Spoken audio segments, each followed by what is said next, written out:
फक्त आईचा मुद्दा त्याने पुढे केला आणि आईच्या आडून लपून मराठ्यांचा वाटोळा करायला लागला. नाही होऊन देणार, मराठ्याचा वाटोळा नाही होऊन देणार. ते बोललेला शब्द मी मागे घ्या.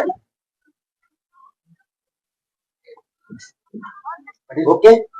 जरांगेंचा गणपती मुंबईत जाऊ देणार नाही, मुंबईच्या बाहेरच त्यांचं विसर्जन करू लक्ष्मण.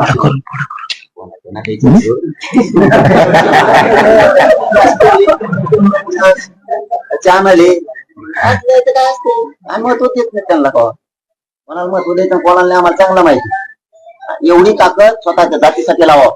आता बहुत दऱ्या खोऱ्यात मेंढ्या सांभाळणारे गोर गरीब कामगारांची लेकर मोठी होती. इकडं पुढे आपल्या स्वतःच्या साठी लढावं, तिथं मर्दानगी दाखवा, तिथं लेकर मोठे करावं आणि त्या समाजाला न्याय द्यावा, त्यांसाठी झुंजावं. मराठा झुंजायचं वेळ. आणि मी त्याला विरोधक मानला नाही. आज नाही 2 वर्ष झालं आणि कधी मानणार पण नाही. कारण आम्ही रोज गाव खेड्यात ओबीसी मराठा बांधव एकत्र राहतो. राजकारणात ऐकून आम्ही डोक्या फोडायला मोकळेच एकामेकाच आणि कधीच फोडू शकत नाही, फोडणार बी नाही. गाव खेड्यात आम्ही सगळे एक आहेत. रोज आम्हाला सुखात दुःखात एकत्र राहावं लागतं. एकमेकाला पाणी द्यावं लागतं, बैल द्यावं लागतं, जनावर द्यावं लागतं, एकमेकाला मोठी सुरू करावं लागतात. आम्हाला टपऱ्यावर बसलो एकामेकाला घोडे लावी देत. आमचं धकत नाही एकमेकाचं, एकमेकाशिवाय इथं गाव खेड्यात. आम्हाला नाही परवडत हे राजकारण्यांचं ऐकून. ते राजकीय स्वार्थासाठी बोलून जाते. गाव खेड्यातली सगळी विस्कटली जाते. त्यामुळे मी एकाही जातीला आतापर्यंत बोलायला दाखवा मला. नेते नाही सोडित बा, त्यांचे नाही ना आमचे नाही. आमचे तर कोणते झाडाचे. मी जातीला आतापर्यंत बोललो नाही आणि बोलणार बी. कारण आम्ही रोज एकमेकात राहावंच लागतं.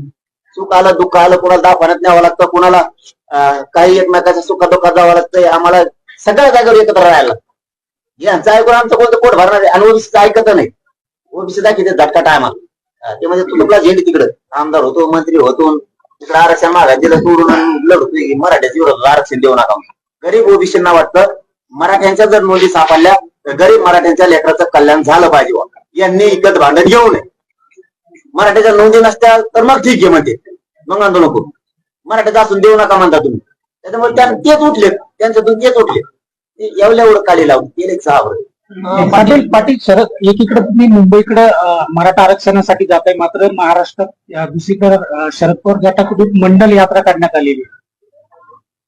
आता बोलू त्याच्यानंतर मी कालच सांगितलं त्याच्यावर बोलू ना. पाटील महायुतीकडून सुद्धा विद्यार्थ्यांचं विद्यावेतन